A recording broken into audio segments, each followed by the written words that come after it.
Last week, our gospel, in a sense, challenged us, if you recall, to ask the question, is God mad with us? Is he angry with us as Jesus was in the temple in last week's gospel when he made whips and cords and drove people out and was turning tables over? Is God mad with us ever like that, or is he pleased with us?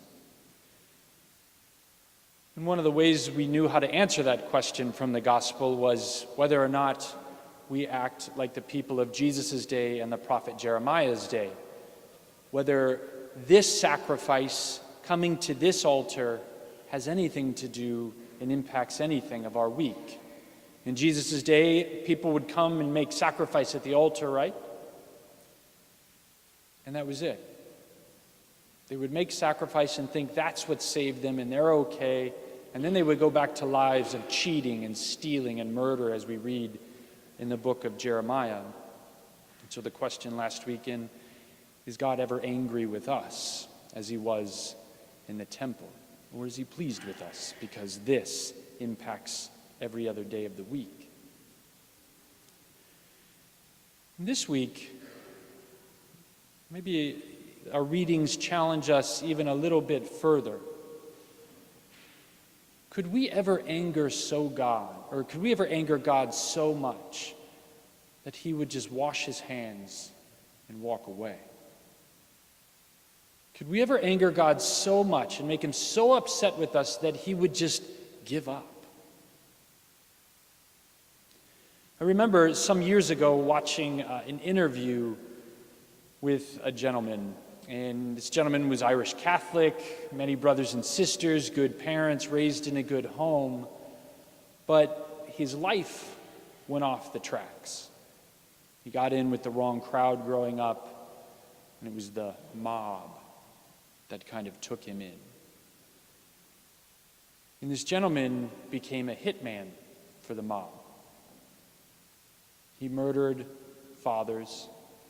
He murdered sons. He murdered husbands on command for money.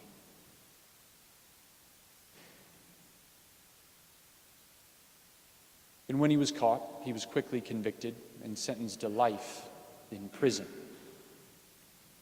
Doors locked, key thrown away, hands washed. His life is over. Could we ever arrive at a place where we have angered God so much that he locks the door and throws away the key, that he gives up on us, that he just walks away? At least this is the question that I think our first reading challenges us to. And our first reading comes from the Old Testament, the second book of Chronicles. And where we come in this portion of the Chronicles recounting, the author of Chronicles is just frustrated. He's disgusted with the people of Israel, with God's people. He says, in those days, Judah, the priests, and all the people were just adding infidelity to infidelity and committing abominations in the Lord's temple. This is how the reading starts out. He's disgusted. Infidelity to infidelity, unfaithful to God's covenant, and just abomination after abomination in the sight of God. And then he goes into the whole history to give us all that sense of just how much God has done for us. And we read that God gave us the law.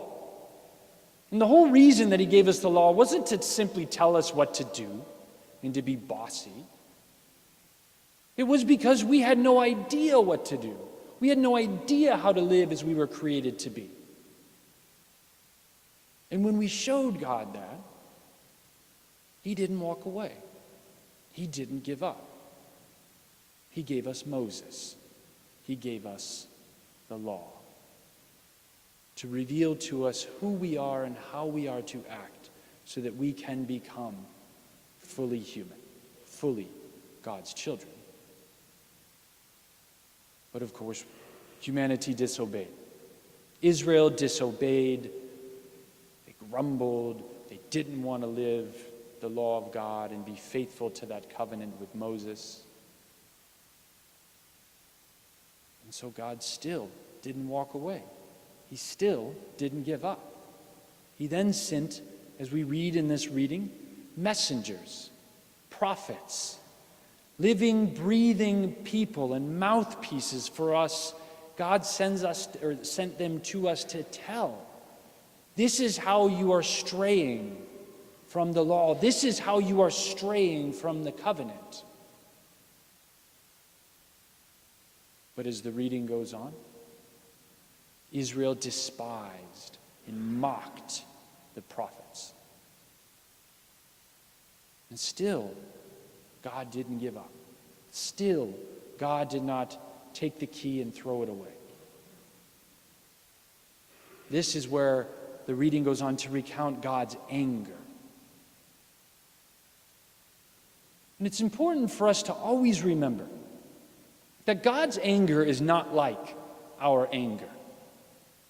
And even though this seems like our anger, God destroys the temple, we read in this reading. And then the Babylonians, he allows them to take captive and kidnap, in a sense, and remove from Jerusalem all of the Israelites for 70 years. But God's anger is not like our anger. Human anger, oftentimes as it's expressed, all love is thrown out the window. That is not the case with God. God does not just love. God is love. It is his essence. God cannot do anything but love, because he is love. And therefore his anger is not something that just coexists with love, or worse, like us, casts all love out. God's anger rises out of love. To maybe say it another way, God's anger is in fact more a deep passion to set things right. And he will do whatever it takes to set us right, because he is love, because he desires us, and he can't desire anything else. And so after giving us the law, after giving us the prophets, he finally displays tough love. He displays that passion to set us right. And he takes away everything from the Israelites. He takes away their temple. He takes away Jerusalem, the city where he dwells. He takes away every occasion for them to commit sin and run away from him, so that they have nothing but him. And for 70 years they lived as captives in exile. And then as the reading goes on, God still didn't give up. God still didn't walk away. He still didn't forget about them as they were captives in Babylon. Through the king of Persia, he restored them to Jerusalem. And eventually their temple was rebuilt. But as the history of Israel goes, they would repeat that whole cycle over and over and over again. They would once again despise the prophets, forsake the law and God's covenant. They would once again become an occupied and captive people. They would once again go through the destruction of that temple. Can we ever get to a point where God is so angry, so frustrated that he would walk away? That he would, like the jailer to the hitman, lock the door and throw away the key. In that interview with this hitman, he talked about how a few years into his sentence, his life sentence, he asked for a priest, the chaplain of that prison, to come visit him so that he could make his confession.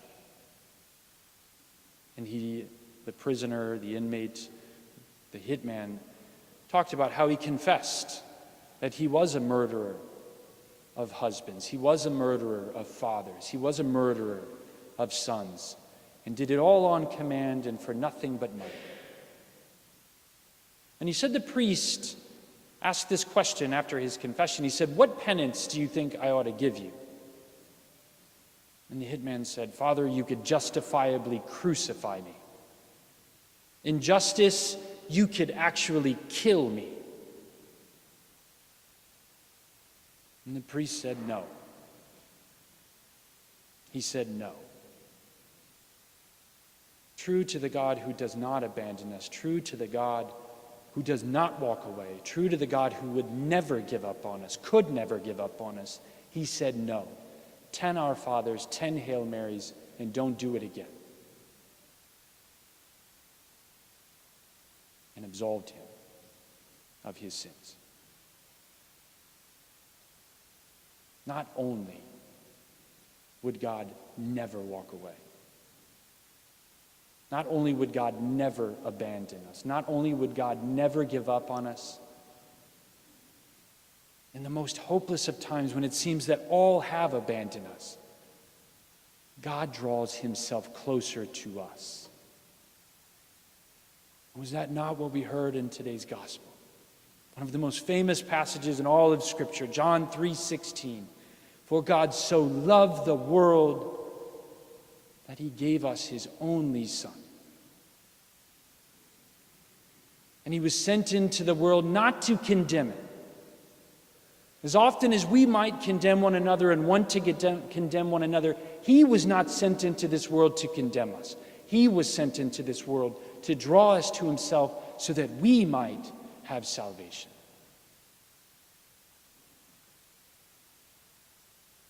And they call this Sunday Laetare Sunday. A Sunday at a midpoint in Lent when we are commanded to rejoice. Today we rejoice in knowing a God that would never, could never give up on us, would never walk away, and in the darkest moments places himself so close to us, right here in this Mass, that we become him through the Eucharist, because God so loved the world that he gave us Jesus Christ.